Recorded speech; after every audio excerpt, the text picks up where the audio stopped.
Адамның қорғанышы иммун жүйесі. Түрлі жұқпалы ауруға қарсы тұру қабілетіміз де сол иммун жүйеміздің мықтылығына тікелей байланысты. Иммунитетті күшейтуде тамақ рационы аса маңызды.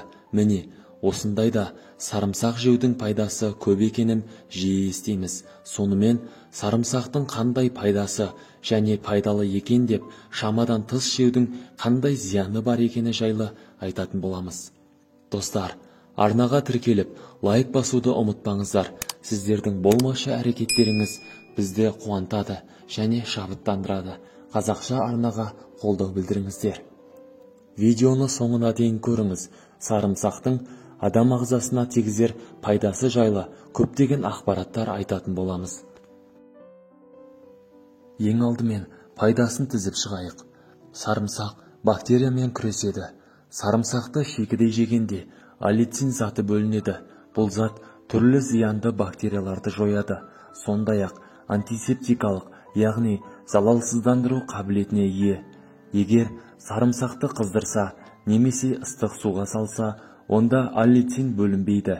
Ас мәзіріне шикі сарымсақты қоссаңыз, ағзаңызды өкпе құрты, дизентерия, кандидоз бен герпес ауруларының тудыратын түрлі бактериялардан қорғайсыз.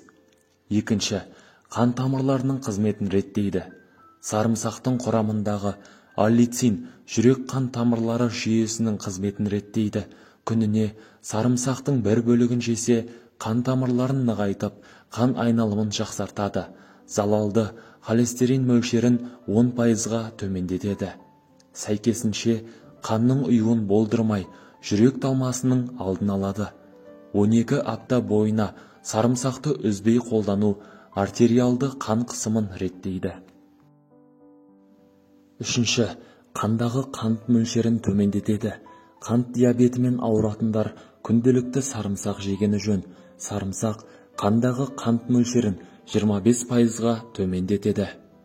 Бауырдағы инсулиннің ыдырауын баяулатады. Сонымен қатар, қан тамырлары мен және күре тамырларының жұмысын реттеп, қант диабетімен ауыратындардың жүрек қағысын жақсартады. Төртінші, иммунитетті күшейтеді. Сарымсақ вирусты ауруларды емдеуде және олардың профилактикасында таптырмас табиғи дәрілік құрал болып табылады. Сарымсақты күнделікті пайдалану тұмау, сырқауды 60%-ға алдын алуға болатыны дәлелденген. Тұмаудың алдын алу немесе ауыра қалған жағдайда емдеу үшін күніне 2-3 рет мұрынға сарымсақтың суын тамызған жақсы болады. Бұл кезде дәрігерден міндетті түрде кеңес алып жасағаныңыз дұрыс. Сарымсақтың 5-ші пайдасы қатерлі ісіктің алдын алады. Сарымсақ құрамындағы күкірт, диалил, сульфид, салил, цистеин мен селен ағзадағы шлакты сыртқа шығарып қана қоймай, қатерлі ісік жасушаларын өлтіреді. Зерттеулер нәтижесі сарымсақты күнделікті қолдану қатерлі ісіктің пайда болуын 20%-ға төмендететінін көрсеткен. Соның ішінде асқазан рагы, тоқ ішек ісігі, бауыр, сүт безі ісігі қаупін азайтады. 6-шы пайдасы паразиттер. Аскаридозбен жер бетінде 1 миллиард адам ауырады екен. Бұл ересектер мен балаларда кездесетін ауру. Оны тудырушы аскарида, яғни ішек құрты. Ал сарымсақ ішек құрттарымен күресудің табиғи әрі тиімді жолы. Сарымсақты шикі жеген жөн, немесе 200 мл сүтке балаларға 70 мл көлемінде бір бөлік сарымсақ алып, әбден жұмсарғанша қайнатыңыз. Жылы күйінде сүзіп алып, клизма жасау керек. Клизманы 1 апта күнделікті жатар алдында жасаған дұрыс.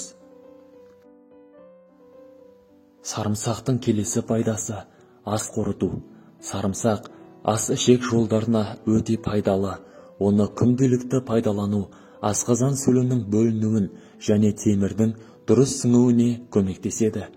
Ас қорыту процесін жақсартады, қарынның жұмысын реттейді, ішек жұмысын жақсартады, тәбетті көтереді. Алайда асқазан ойық жарасы және басқа да аурулардың асқынуы кезінде сарымсақты қолданбаған абзал. Сарымсақтың буын ауруларына пайдасы. Сарымсақтың аяқ-қол буындары үшін пайдасы зор. Тұз жиналудың алдын алуға болады. Зақымданған буынның тіндерін қалпына келтіреді. Сүйек майларының азаюын болдырмайды.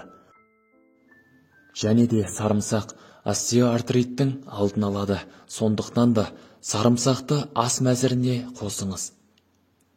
Сарымсақтың 9-шы пайдасы теріні қалыпқа келтіреді. Сарымсақтың құрамындағы дәрумендер теріні серпінді етеді. Безеудің пайда болуын азайтады. Әжімнің, бет терісінің қартаюының алдын алады. Бұл үшін сарымсақтан жасалған маска жасау міндетті емес. Күніне сарымсақтың 1-2 бөлігін жесеңіз жеткілікті болады. Сарымсақтың артық салмақпен күресі жайлы естіген бе едіңіз? Сарымсақ дұрыс тамақтану механизмінің тетігі болып табылады. Сарымсақты жеу арқылы артық салмақтан арылып қана қоймай, сол қалыпты ұзаққа дейін сақтауға мүмкіндік бар. Сол үшін күніне 2-5 грамм сарымсақ жеген жөн. Бұл дегеніміз 1-3 тіс сарымсақ. Сондай-ақ зімбір қосылған сарымсақ шайын ішуге де болады. Ол үшін зімбір тамыры шамамен 4 см болатын тілімі, сарымсақ 2 тісше су дайындалуы. Зімбірмен сарымсақты ұсақтап тураймыз. Оған 2 литр ыстық су құйып, 1 сағат көлемінде су буында немесе термоста демдейміз. Артынша сүзіп алып, күні бойы аздаған мөлшерде бірнеше рет ішеміз. Сарымсақтың пайдасымен қатар зияны да бар. Сарымсақ құрамы түрлі элементтерге өте бай. Десе де, оны шамадан тыс жеуге болмайды. Әйтпесе уланып қаласыз. Күніне 8 тіс сарымсақты жесе қан кетеді. Сарымсақты аш қарынға жемеген жөн. Асқазаны ауыратындар, ауруы асқынған не қозған кезде сарымсақты жемегені дұрыс. Сарымсақты көп жесе ішкі газ көп жиналады. Жүрек айнып, бас ауырады. Дене температурасы көтеріледі. Сарымсақты балғын күйінде жеген дұрыс. Сонда ғана оның құнары мен пайдасы бойға дариды. Достар, видео пайдалы болған болса, жақындарыңыз бен достарыңызға жіберулеріңізге болады. Және қазақша арнаға қолдау ретінде арнаға жазылып, лайк басып, қоңыраушаны басуды ұмытпаңыздар. Сіздердің кішкене ғана әрекеттеріңіз бізге үлкен қуаныш сыйлайды. Ешқашан ауырмаңыздар. Денсаулықтарыңыз жақсы болсын. Сау болыңыз.